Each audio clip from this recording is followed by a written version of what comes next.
नमस्कार दोस्तों, स्वागत है आपका पॉलिटिकल व्यूज़ में। जब से बीजेपी ने अन्नामलाई को तमिलनाडु का प्रदेश अध्यक्ष बनाया है, तब से ही तमिलनाडु में बीजेपी का ग्राफ लगातार बढ़ता ही जा रहा है।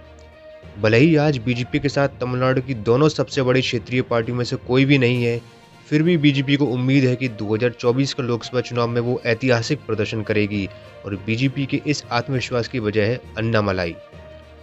खैर, इस वीडियो में हम तमिलनाडु की 2 लोकसभा सीटें कन्याकुमारी और कोयम्बटूर का चुनावी अनुमान बताने वाले हैं।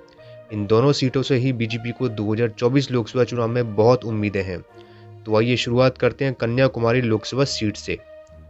कन्याकुमारी लोकसभा सीट पर बीजेपी के पास 35% का मजबूत मतदाता आधार है।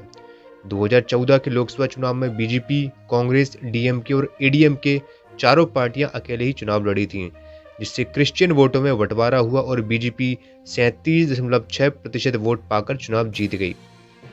फिर 2019 के लोकसभा चुनाव में बीजेपी और एडीएमके ने गठबंधन किया, जबकि कांग्रेस ने डीएमके से गठबंधन किया। इस बार बीजेपी को 35% वोट हासिल हुए, लेकिन एडीएमके के वोटर ने कांग्रेस का साथ दिया और इस तरह कांग्रेस 59.7% वोटों के साथ आसानी से चुनाव जीत गई। कुछ इसी तरह के नतीजे हमें 2021 के उपचुनाव में देखने को मिले। बीजेपी 39.9% वोटों के साथ दूसरे नंबर पर रही और कांग्रेस ने फिर एक बार यह सीट जीत ली। कन्याकुमारी की सबसे बड़ी समस्या यह है कि यहाँ लगभग 51% अल्पसंख्यक वोट हैं, जिनमें से करीब 47% क्रिश्चियन वोटर हैं और चर्च के आदेश के अनुसार ये सारे वोटर किसी एक पार्टी को एकमुश्त होकर वोट करते हैं, जो कि बीजेपी को नुकसान पहुंचाता है। 2024 लोकसभा चुनाव में उम्मीद है कि बीजेपी और एडीएमके अलग-अलग चुनाव लड़ेंगे और कांग्रेस को डीएमके का समर्थन मिलेगा। ऐसे में तीनों पार्टियों के बीच त्रिकोणीय मुकाबला होने की संभावना है।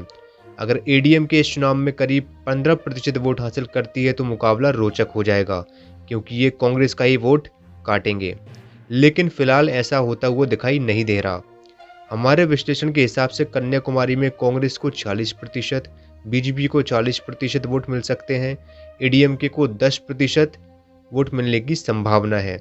अगर एडीएमके अपना वोट शेयर 15 से 16% तक कर ले तो यहाँ बीजेपी जीत सकती है, अन्यथा फिर एक बार कांग्रेस की जीत पक्की है। अब बात करते हैं कोयम्बटूर लोकसभा सीट की। बीजेपी के पास 2024 में कोयम्बटूर लोकसभा सीट जीतने का अच्छा मौका है। 2019 में बीजेपी 31.4% वोट शेयर के साथ दूसरे नंबर पर रही थी। हालांकि 2019 में एडीएमके के साथ गठबंधन के बावजूद बीजेपी का वोट शेयर लगभग 2014 के लोकसभा चुनाव जैसा ही था, जबकि 2014 में बीजेपी अकेले चुनाव लड़ी थी।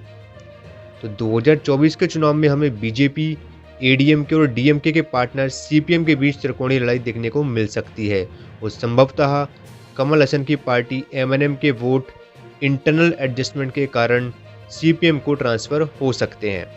इसलिए अगर एडीएमके किसी तरह से उसे 2014 के चुनाव में मिले वोटों का कम से कम 35% वोट बरकरार रखने में कामयाब हो जाती है तो बीजेपी के पास 1999 के चुनाव के बाद से कोयम्बटूर जीतने का सबसे अच्छा मौका होगा। तो हमारे विश्लेषण के अनुसार कोयम्बटूर के संभावित परिणाम इस तरह के हो सकते हैं। बीजेपी 39% वोटों के साथ पहले नंबर की पार्टी बन सकती है।